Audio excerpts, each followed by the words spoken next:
दोस्तों, ये वाकया एक गांव का है। एक गांव में 4 भाई रहा करते थे। उन चारों भाइयों के माँ बाप में से बाप का इंतकाल हो जाता है। चारों भाइयों ने यह फैसला किया कि बाप की ज़मीन और मकान आपस में बांट ले। फैसला होने के बाद चारों के हिस्से में ज़मीन और मकान आ गए और माँ के लिए तय कर लिया कि चारों भाई बारी बारी से माँ को एक एक माह के लिए रखेंगे और उनका पालन पोषण करेंगे। लेकिन दोस्तों, जो सबसे छोटा भाई था वो बड़ा नेक और दिलदार था। उसको ये बात पसंद नहीं आई कि माँ एक भाई के पास 1 माह तक रहे बारी बारी से। उसको इस बात का डर था कि ये माँ के साथ सही सुलूक नहीं कर सकेंगे और माँ की खिदमत भी सही नहीं करेंगे। उसे इस बात का डर होने की वजह से उसने एक बात उसके समझ में आई और उन चारों भाइयों को ये बात कही कि मेरे भाइयों, मैं आपके सामने एक बात रखता हूँ, अगर तुम्हें मंजूर हो तो कबूल कर लेना। तीनों भाइयों ने उस छोटे भाई की बात सुनी और पूछा कि क्या कहना चाहते हो। सबसे छोटे वाले भाई ने कहा कि मेरी जो ज़मीन और मकान मेरे हिस्से में आए हैं वो मुझे माँ के बदले में आप ले लो और मुझे माँ दे दो। तीनों भाइयों ने कहा, ऐसा क्यों? तो उसने कहा कि मेरी हिस्से की जो ज़मीन और मकान हैं वो आप रख लो, मुझे मेरी माँ ज़मीन के बदले और मकान के बदले उसकी पूरी ज़िंदगी खिदमत मुझे करने दो। तीनों भाइयों ने ये सोचा कि इससे बड़ा बेवकूफ़ हमें नहीं मिलेगा कि हमारे पास इसकी ज़मीन और मकान भी आ रहे हैं और माँ की खिदमत से, माँ के पालने से, झंझट से हमें छुटकारा भी मिल रहा है। उन्होंने इस बात को कबूल कर लिया और वो सबसे छोटे लड़के के हवाले उनकी माँ को कर दिया। वो सबसे छोटा लड़का अपनी माँ और अपनी बीवी को लेकर एक झोपड़ी जो पहले से उसके पास थी उसमें रहने चले गया। उसके बाद दोस्तों, माँ की खिदमत करता रहा ने कहा, और एक दिन माँ भी तुम्हारी माँ भी दुनिया से चल बसी है और हमारे पास अब कुछ नहीं बचा। उस शख्स ने कहा कि मैंने माँ के बदले में ज़मीन और जायदाद अपने भाइयों को दी है, ये बहुत बड़ा सौदा है, क्योंकि माँ दुनिया की दौलत में सबसे बड़ी दौलत है, इसलिए मैंने माँ अपने हिस्से में ली है। मैंने सुना है कि माँ की खिदमत से दुनिया और आखिरत दोनों में ही बदला मिलता है, इसलिए मैंने चाहा कि माँ को मैंने कबूल किया और ज़मीन और मकान अपने भाइयों के हवाले कर दी। एक बात सोच लो और समझ लो कि माँ की खिदमत करते करते इसका अजर बहुत जल्दी हमको मिलने वाला है। एक दिन वो शख्स, सबसे छोटा लड़का, मजदूरी करके सो गया और ख्वाब में देखा कि 1000 सोने के सिक्के कोई उसे बता रहा है और यूँ कह रहा है कि ये तेरे लिए, तू इसे ले ले। अगर तू इसे ले लेगा तो मैं इसका निशान और कहाँ पर है इसका पता बताऊंगा। उस शख्स ने ख्वाब में आवाज़ आई तो उसी आवाज़ देने वाले से पूछा, क्या इसमें बरकत है? तो उधर से आवाज़ आई, नहीं, इसमें बरकत नहीं है। तो फिर इस शख्स ने कहा कि मुझे नहीं चाहिए, मुझे वो चाहिए जिसमें बरकत हो। अब ये सुबह उठकर अपनी बीवी से तस्करा करता है कि मैंने रात में ख्वाब को ऐसा देखा। उसकी बीवी ने कहा कि तुम नासमझी वाली काम कर रहे हो, अरे तुमने हाँ कर देना था और उसका पता भी पूछ लेना था, 1000 सोने के सिक्के बहुत होते हैं। उसने कहा, नहीं, मैं वो काम नहीं करता जिसमें बरकत नहीं हो, इसलिए मैंने उसको मना कर दिया। फिर दूसरे रोज़ उस शख्स को फिर ख्वाब आया।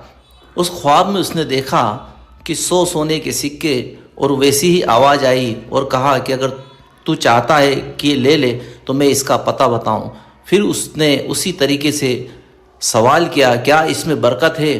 तो फिर आवाज़ आई, नहीं, इसमें बरकत नहीं है। फिर उसने उन सिक्कों का इनकार कर दिया। फिर सुबह को जब वो उठा तो अपनी बीवी को उस ख्वाब के बारे में बताया तो उसकी बीवी ने कहा कि अब 1000 के बाद 100 का नंबर आया तो उसको भी तुमने ज़ाया कर दिया। उसने कहा नहीं, मैं बरकत वाला काम ही करता हूँ, इन सिक्कों में बरकत नहीं थी इसलिए मैंने इनकार कर दिया।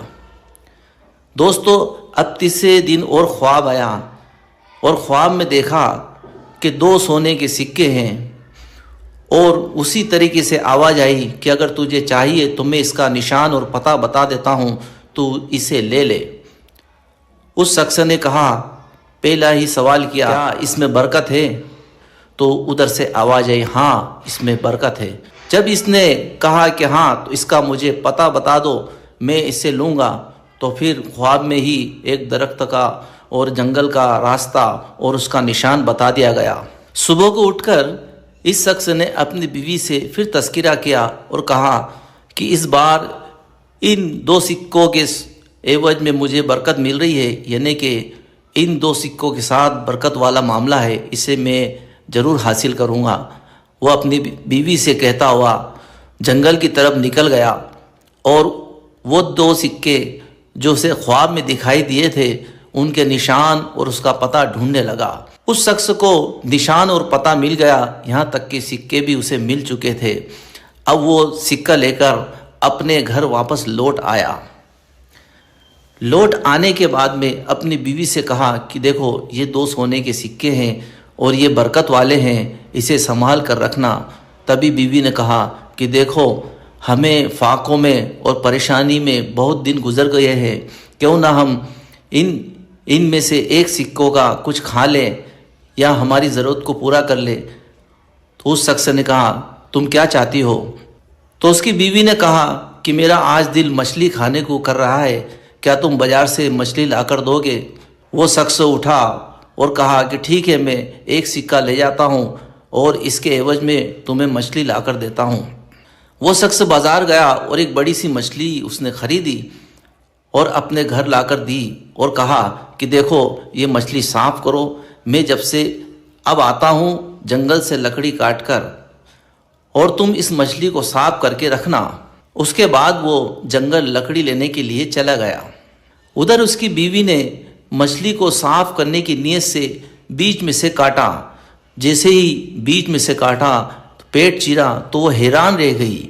उसने देखा कि 2 ऐसे मोती जो बहुत चमक रहे हैं, अनमोल मोती लग रहे हैं, वो उसे नज़र आए।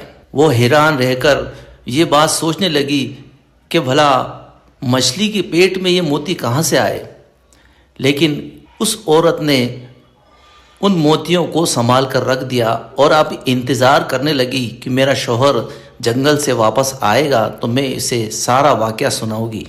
जब ये शख्स जंगल से वापस आया तो इसको इसकी बीवी ने वाक़या सुनाया और वो भी हैरान रह गया। उसने कहा कि ये मोती बहुत कीमती लगते हैं, मैं सुबह इन्हें लेकर एक जोहरी के पास जाऊंगा और इनकी कीमत पूछूंगा। रात को खाना खाने के बाद में जब सुबह हुई तो उसमें से एक मोती लेकर वो पास के शहर में गया और वहाँ एक जोहरी को तलाश करके उसकी कीमत पूछी।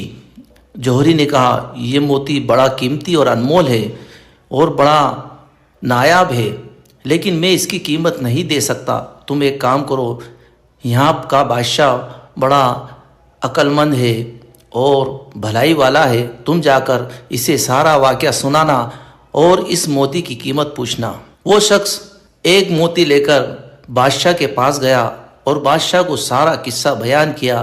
बादशाह ने, भाई ये मोती तो बड़ा कीमती है और अब ये मोती मिलता नहीं है, इसकी कीमत मैं तुम्हें बताऊंगा, लेकिन इसके साथ जो तुमने बताया है उसके मुताबिक एक अनमोल मोती और बाकी है, उसे भी लेकर आओ तो मैं तुम्हें इसके कीमत 2 मोती तुमने इसके साथ बताए हैं वो लेकर आओ, फिर मैं इसकी कीमत बताऊंगा।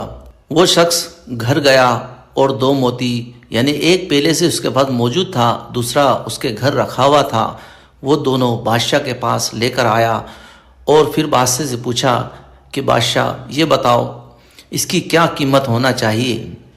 बादशाह ने कहा, ये बड़ा नायाब है और अनमोल है, एक काम करो, तुम अपने घर जाकर 4 खच्चर लेकर आओ, 4 खच्चर पर जितना सोना ले जा सकते हो ले जाओ, ये इसकी कीमत है। वो बड़ा खुश हुआ और कहने लगा, वाह मेरे रब, ये उन पैसों की बरकत है जो मेरी माँ की खिदमत से मेरे ख्वाब में दिखाए गए हैं।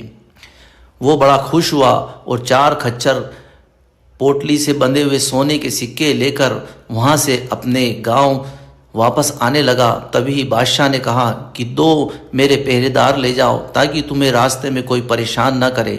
वो सही सलामत अपने घर आ गया और अपनी बीवी से कहा, मैंने तुमसे ना कहा था कि ये माँ की खिदमत का अनमोल तोहफा है, और मैंने यूँ कहा था कि उन सिक्कों में बरकत है तो मैं लूँगा। तो देखो आज कितनी बरकत हुई कि बादशाह ने उन 2 अनमोल मोती के बदले मुझे 4 खच्चर भरकर सोना दिया है। तो दोस्तों, ये माँ की खिदमत और माँ की उन नेमतों का सदका है जो अल्लाह ताला ने फरमाया है कि जो माँ की खिदमत करता है वो दोनों जहां में कामयाब होता है। तो दोस्तों, माँ की खिदमत कितनी बड़ी दौलत होती है, आज इस वाक़े से मालूम हुआ।